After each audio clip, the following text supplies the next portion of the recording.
Yo les complotistes, c'est Illuminatix. Ouais, je sais, cela fait longtemps que j'ai pas sorti de vidéo. Enfin voilà, j'étais occupé, vous voyez, les études, tout ça. Hors blague, je recommence à avoir un peu de temps libre et je compte en profiter pour sortir de nouvelles vidéos. J'ai vu que le concept des vidéos sur la guerre la plus courte vous a plu. Je tentais de faire la même avec la guerre la plus longue, mais échec sur échec, j'ai fini par laisser tomber. J'ai donc décidé de faire une vidéo sur des pays, mais qui n'ont pas tout à fait existé. Pour faire quelque chose d'un peu original, car bon, avec des vidéos style les 10 pays qui existent, ou top 10 des pays aux meilleurs moments, ça risque d'être un peu répétitif, donc j'ai décidé de viser sur ce genre d'entités politiques qui ne l'ont pas forcément été. Mais aujourd'hui, je ne serai pas seul, car je suis avec un invité tout spécial qui est... Raid Shadow Legends. Non, je voulais dire FCM2C. Bonsoir tout le monde. Comme vous pouvez vous en douter, n'hésitez pas à manifester votre intérêt à ce genre de vidéo, en vous abonnant, en commentant, etc. Sur ce, c'est parti.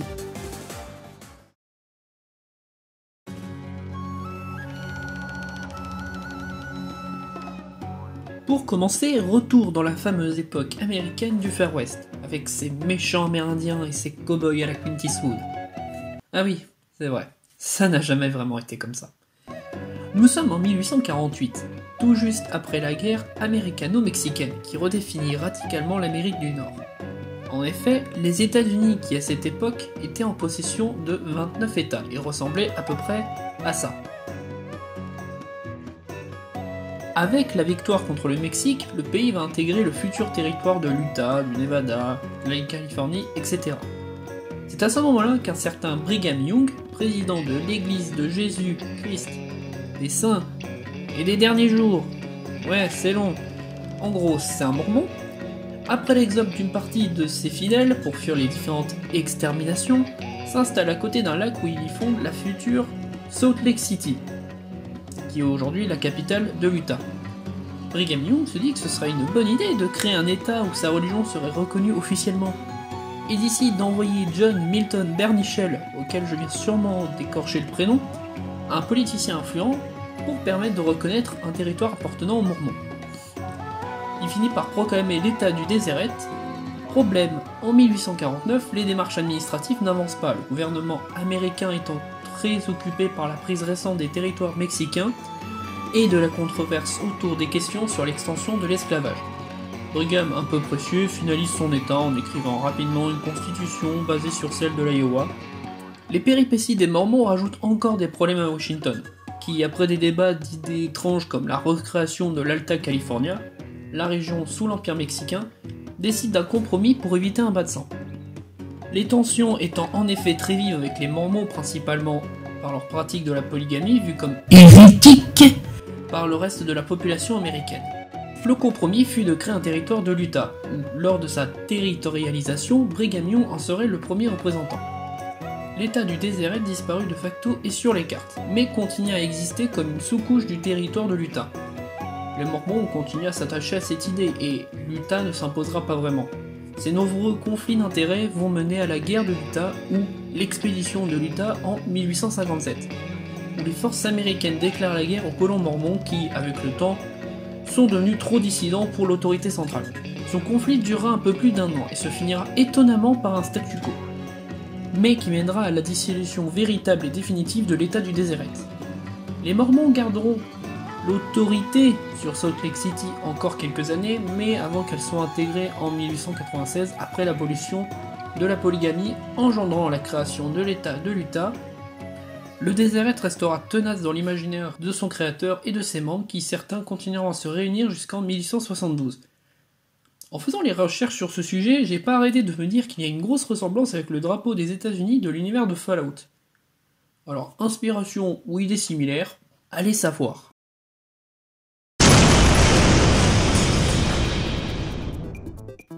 Oh, qu'est-ce que tu dis? La Corse c'est un vrai pays. La France je l'en... Oui, gentil nationaliste corse. La Corse est évidemment pas un état, mais sa présence dans cette vidéo va permettre de comprendre l'origine de ce fort indépendantisme. Alors que la Corse n'a jamais été vraiment indépendante. Tout commence en 1729, quand la population corse, agacée par 500 ans d'oppression, décide de lancer une insurrection de grande ampleur contre le gouvernement génois. Il y a eu d'autres tentatives avant, mais elles n'ont pas dépassé le stade d'émeute un peu bruyante. Cette révolte va prendre 3 formes, sur 80 ans. La première, et la moins connue, est le royaume de Corse, de 1736 à 1740, qui sera très vite maté par les armées françaises et génoises. La deuxième est la plus connue, c'est la République corse de 1755 à 1769. Après avoir encore bouté les Génois de l'île, cet état va s'auto-proclamer République corse. C'est à ce moment-là qu'un certain personnage va se faire connaître pour son rôle primordial de l'indépendance et de l'identité de la Corse, Pascal Paoli, souvent considéré comme le père de la Corse. Il est d'ailleurs lié à pratiquement tous les événements qui suivront dans la jeune République. Il a dirigé les armées contre les Génois, a grandement participé à la constitution de la Corse, constitution qui était très révolutionnaire à l'époque dans les deux sens du terme, et qui sera étrangement très proche de celle de certains 13 États albionnais qui apparaîtront 2-3 dizaines d'années plus tard. Pascal Paoli arrivera même à faire reconnaître son pays officiellement. Bon, par le pays de Tunis, mais c'est toujours ça. Après, toute chose a une fin, enfin, une deuxième fin. La République va rebelote se faire de nouveau détruire par les armées françaises, cette fois-ci à la bataille de Porto Novo le 9 mai 1769, ce qui signe la fin de la révolte corse et la perte définitive du terrain pour Gênes. Pile à temps pour permettre à un tout petit bébé qui naîtra 2 mois plus tard de bénéficier de la nationalité française. Mais qui est donc cette personne? Cependant, l'histoire ne se finit pas là. Pascal, qui fuit en Angleterre, reviendra en France lors de la Révolution française, où il sera promu en tant que commandant de l'île. Mais après une divergence d'opinion avec la Convention qui l'accuse en soi de la conquête ratée de l'expédition sarde de 1793, Paoli va se décider de faire des purges staliniennes au calme pour virer les opposants politiques. D'ailleurs, les principaux opposants sont une certaine famille Bonaparte. Tiens donc! Il finit par être déclaré ennemi du peuple par la République. La Corse prendra donc contact avec Georges III, le roi d'Angleterre, oui, pour faire de la Corse un dominion sous le nom du royaume anglo-corse. Et qu'est-ce que c'est que cette hérésie albionnaise? Ça va quand même durer 2 ans, hein, mais pas assez pour qu'il s'y passe grand-chose. Et la Corse, encore, va être battue à la bataille de Bastia en 1796 et disparaîtra pour de bon.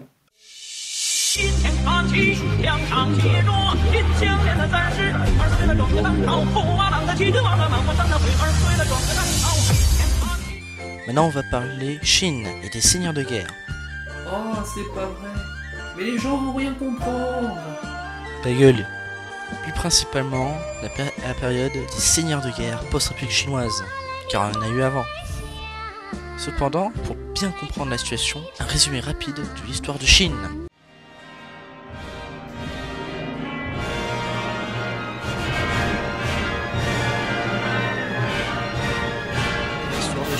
Et là, ils inventent la poudre à canon et ça fait pour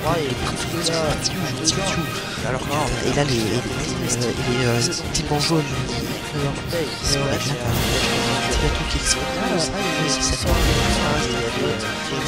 le mec qui se casse j'aime la bite. Enfin, ces gens-là de bois, du labo 636, moi ça se mérite. C'est méga quête dans le camp. Puis ils ont été utiles pour la science, ouais. Die Panzerkampfwagen Wehis, Industrie, livrés par U-Boats aux Japonais qui ont envahi la Chine.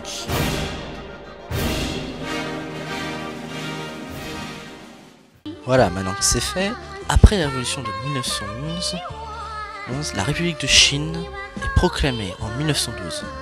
Le chef de l'époque, Yuan Shikai, décide avec le soutien de ses partisans de se proclamer empereur. Bien évidemment. Tout le monde le sait, se proclamer empereur, ça a des problèmes. Sauf que non, évidemment, il se met à dos tout le monde et chaque général de gauche ou de droite prennent le pouvoir de leur région respective, estimant le pouvoir en place illégitime. Résultat, beaucoup de bordel. Dès en 1916 et ceci pour 30 ans encore. Et c'est une de ces seigneuries qui va nous intéresser. Celle du Fengtian en Mandchourie, nord de la Chine. Celle-ci est contrôlée par Zhang Zuoling, elle est particulièrement intéressante car c'est l'une des plus riches et puissantes seigneuries, et elle est soutenue par le Japon. Elle a par exemple la plus grosse armée de l'air de la Chine de l'époque, mais aussi la plus moderne, avec des avions français. Pas mal, non? C'est français. Des Breguet 19 exactement, aussi des chars d'assaut, armes rares dans la région. Vous devinez quoi? Des Renault FC-17. Pas mal, non? C'est français. Et c'est donc grâce à cette armée next-gen que Zhang Zuoling capture la capitale de Chine en 1927 et se fait reconnaître à l'international en tant que dirigeant légitime de la Chine. Alors qu'à la base on parle d'un bandit local avec une armée sponsor pour le Japon dans ses intérêts à la base. Zuoling profitera de cette situation confortable pour remplacer ses miliciens par des soldats professionnels. Mais en 1928, il perd la capitale qui retombe entre les mains du Kuomintang, désormais considéré comme les continuités de la République chinoise. Et les Japonais qui commencent à avoir de trop grosses ambitions en Chine font assassiner Zhang Zuoling, faisant sauter son train. Plus tard, créer un nouveau pays bien connu des joueurs d'Hearts of Iron.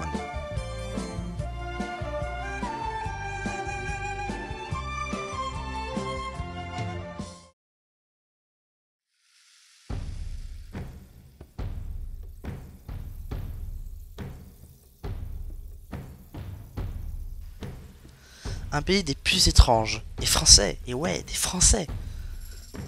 On est partout, on est trop fort. Mais qui possède une histoire des plus courtes. Notre histoire se passe en Patagonie. Pour les ignorants dans le fond, c'est le sud de l'Amérique du Sud. Et à l'époque, en Patagonie, il y a beaucoup de locaux, les Mapuches. Ils résistent aux envahisseurs espagnols, chiliens et argentins depuis pratiquement 300 ans. Et alors que la situation était sur le déclin, avec des Argentins et Chiliens déterminés à en finir, c'est alors que nous verrons du 17 novembre 1860 qu'un juriste français débarque de nulle part et convainc tous les Mapuches de faire de lui le roi en échange d'armes. Cette légende, c'est Antoine de Tounan, qui est particulièrement fort dans le domaine oratoire, puisque c'est ensuite, le 26 décembre, lors d'une assemblée mapuche et d'une centaine de chefs, qu'on le proclame roi. Ainsi commence une guerre. À force de faire la guerre aux envahisseurs mangeurs de chili con carne, notre cher Antoine se fait capturer par les Chiliens, qui le jouent fou et l'enferment à l'asile. Cependant, la France vient le chercher, avec un 3 mâts nommé le duc Guétrouin. Je n'ai rien trouvé de plus à son sujet, à part une photo et... Elle va être fun, hein, ta vidéo, élu. Hein. Notre ami Antoine passera sa vie à tenter de revenir en Oricanie, pour tenter de légitimer son royaume, et mourra en France à l'âge de 53 ans, le 19 novembre 1878, dans la misère. Il est enterré sous son nom de roi, Aurélie Ier, roi d'Oricanie, Patagonie. Une lignée de descendants prétendant au trône existe d'ailleurs toujours. L'actuel en date, si on accepte la guerre de sécession, oui, et 4 autres prétendants se battent pour un titre aux terres inexistantes depuis 2014. Et Frédéric Louise, roi du royaume en exil, qui continue depuis la France de défendre la culture mapuche à travers des associations de défense de leurs droits, telles que l'association Hospice Stella depuis 1965. C'est dit, il y a tout de même un fond de sérieux. Il a quand même réussi à saisir le tribunal international de La Haye pour crimes contre l'humanité et crimes de génocide vers le juillet 2019. Il dira même que les autorités chiliennes n'ont pas apprécié sa lettre de 2019 à la Cour pénale internationale de La Haye. De nos jours, Antoine de Tounan a eu un livre racontant son histoire qui remportera le prix de l'Académie française pour un simple gus à tête d'un pays reconnu par personne de son temps qui a duré 2 ans. Le simple fait que la mémoire de ce royaume existe toujours fait de ce bonhomme une véritable légende.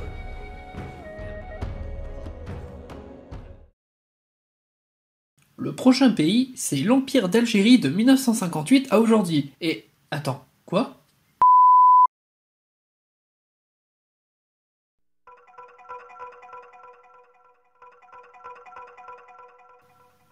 Qu'est-ce qui se passe quand on définit une limite territoriale non définie lors d'un traité de paix et que par la suite on dit « Oh ça va, c'est qu'une frontière, on réglera ça un autre jour ». Oui, c'est très précis. Eh bien ça donne la République de Kunani de Guyane. Bref, une Guyane française bis. Pour comprendre, on va revenir en 1713 sur le traité d'Utrecht. Traité d'Utrecht. Mais dites-moi les enfants, c'est le traité de quelle guerre ça? Moi je sais. La guerre de succession d'Espagne. C'est bien Jean-Hippolyte, tu l'as appris à l'école? Non, ça risque pas. Lors de ce traité de paix, qui est plutôt négatif pour la France, il est décidé d'une frontière plus précise entre la France équinoxiale, l'ancien nom de la Guyane, et la colonie portugaise du Brésil, qui n'avait jamais été définie avant. Il est donc décidé que la frontière s'arrête au fleuve Oyapock. Problème, dans le traité, il est appelé le Japoc, en portugais, créant une confusion chez les Français qui vont croire que le fleuve en question est l'Araguani, fleuve un peu plus bas qui se déverse dans l'estuaire de l'Amazone.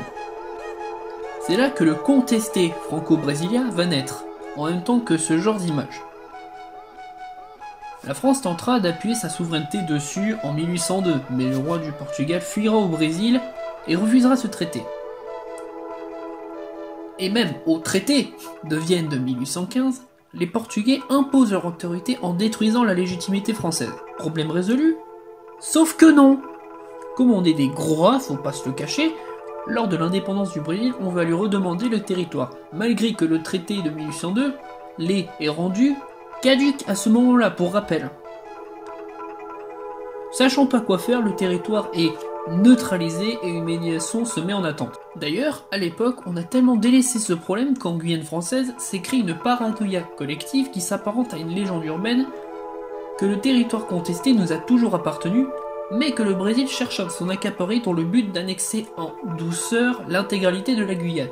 Ce qui est complètement faux, mais intéressant de voir comment une méfiance peut se créer par une simple indifférence administrative. D'un autre côté, la région aujourd'hui de l'Amapá a souvent été méprise par le reste du Brésil, comme une sous-province, ce qui a pu renforcer un rapprochement vers la France y voyant un moyen de gagner en reconnaissance. Mais enfin, revenons à nos Guyanes. Un homme du nom de Jules Gros, oui, il s'appelle Gros, à l'aide de 2-3 amis, vont créer en 1886 une république du nom de République de Guyane indépendante. Ou Première République de Kunani, qui va pas durer longtemps. Le fameux Jules Gros essaye de gérer administrativement son pays imaginaire depuis sa maison en France. Toute cette histoire remonte aux chefs du Brésil et de la France, faisant ressurgir ce problème. Et après l'arbitrage de la Suisse, l'État disparaît à 2 reprises en 1887 puis en 1891, mais pour certains continuera de perdurer à travers une autre personne, Adolphe Brézet, qui tentera de rapiécer les apparences d'État jusqu'en 1911. Et ça va légèrement marcher. La Russie et le Japon vont envoyer une délégation officielle en 1904 pour demander le soutien de la Kunani libre dans l'un des deux camps, avant de se rendre compte du poteau rose.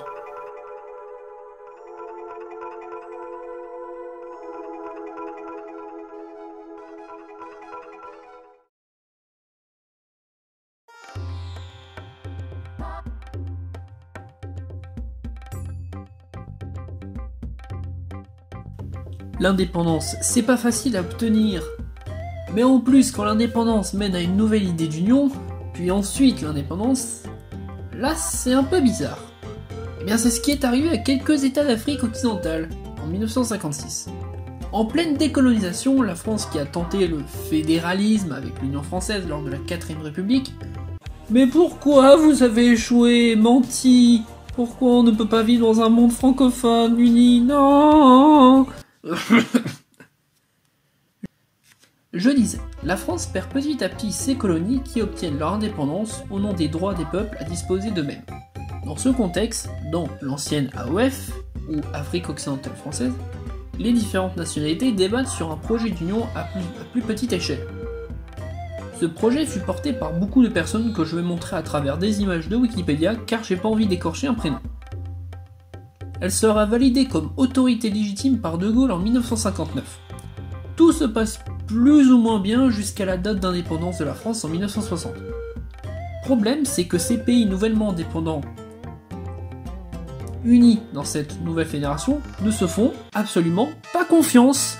C'est complètement débile à quel point, couplé à des manques de communication, le 18 août 1960, le président du Soudan français envoie l'armée à Bigona pour protéger le scrutin des futures élections, sans en avertir le reste de la fédération.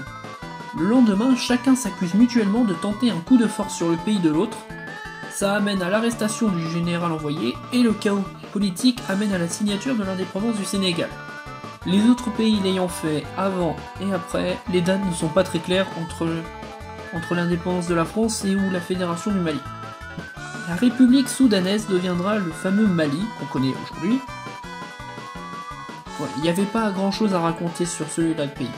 Aussi, avec une durée de vie de 2 ans, si on peut dire, un manque d'administration par le fait de l'indépendance récente de l'entité politique, et le fait que tout ça n'ait eu qu'au final que 3 à 4 décisions majeures seulement, on obtient un bon pays bizarroïde que personne ne retiendra.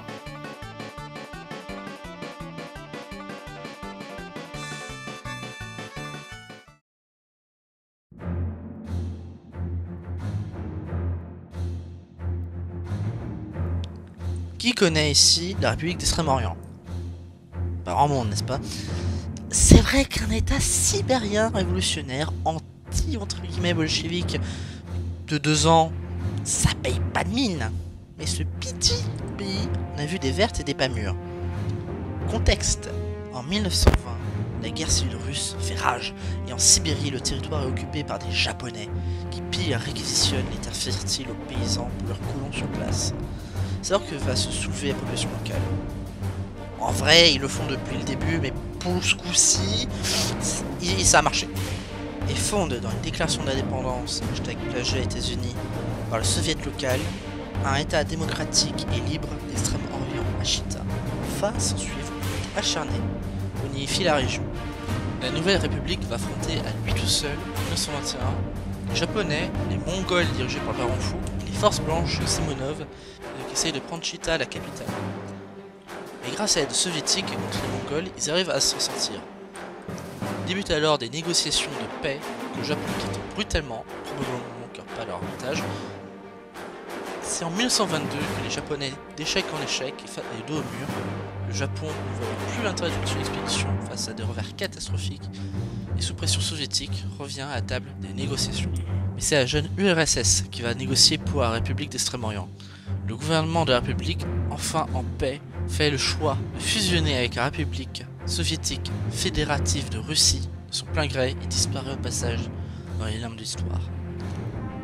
A vrai dire, on ne sait pas grand chose et peu de détails surtout, qu'elle a beau être intéressant à part résister aux envahisseurs. Et encore pour se faire bouffer volontairement par l'URSS à la fin, ça aide pas à faire un récit national glorieux.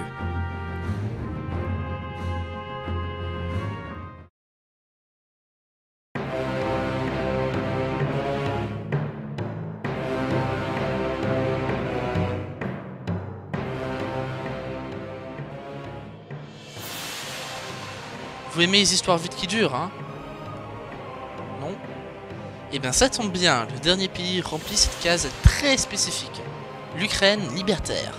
Encore lors de la guerre civile russe, je change pas une recette qui marche, un groupe de paysans du sud-est de l'Ukraine ont décidé de faire bande à part et d'instaurer l'anarchisme. Pour vous passer les détails, et l'Ukraine en tant que concept vient d'être inventée par les Allemands à leur initiative pour leurs intérêts et occupent le territoire. Les paysans vont se soulever en septembre et suivent un agitateur politique régional que les anarchistes connaissent bien. Le territoire est alors partagé entre les bolcheviks, les Allemands et l'Ukraine libertaire dans un véritable battle royal. Une population qui est dans le territoire contrôlée par l'armée noire, l'armée d'Ukraine libertaire, se gère eux-mêmes. Nestor Makhno a instauré une totale décentralisation et une démocratie directe, tout ce qui est en soi le concept de l'anarchisme. Cette armée anarchiste arrive dans un premier temps à faire face aux Germains, mais vont devoir de temps en temps s'allier aux bolcheviks contre les Blancs. 1920 et en 1919 précisément. Mais cette alliance vole rapidement en éclat à la fin de la menace blanche. Les Rouges vont reprendre la lutte contre l'armée noire qui se délite toute seule, faute d'équipement et de réel soutien de la population. Leur chef fuit à Paris où il meurt en 1935 et avec lui disparaît la dernière trace de cette bulle anarchiste ukrainienne.